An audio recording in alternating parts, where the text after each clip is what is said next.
உணவே தெய்வம் பொன்மொழி பகுதியை பார்ப்போம். பிட்டுக்கு மண் சுமக்க வந்த சொக்கன் என்ற பிரம்மம் தூங்கி கொண்டிருப்பதாக மன்னன் பெரம்படி கொடுத்தான். அந்த அடி அனைவருக்கும் விழுந்தது. பிரம்மத்திற்கு நீங்கள் துன்பத்தை கொடுக்கக்கூடாது. பிரம்ம ஞானிக்கு நீங்கள் துன்பத்தை கொடுத்தால் அதை நீங்களே மீண்டும் அனுபவிக்க நேரிடும். பட்டணத்தாரை மன்னன் கழுமரம் ஏற்ற சொல்லி உத்தரவு கொடுத்தார். முத்துமாலை திருடியதாக பொய் குற்றம் சாற்றிய ராமானுஜரை கொல்லும்படி மன்னன் ஆட்களை அனுப்பினான். அரவிந்தரை சிறையில் வைத்து அவரை நீங்கள் துன்பத்தை கொடுத்தீர்கள்.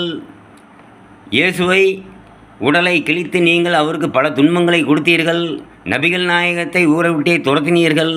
இவையெல்லாம் ஞானிகளை நீங்கள் இப்படி துரத்தி விட்டு கடைசியில் ஞானியை கும்பிடுவதால் என்ன பயன்? நீங்கள் முதலே ஞானிக்கு நல்ல அருளை செய்ய வேண்டும். வணக்கம்.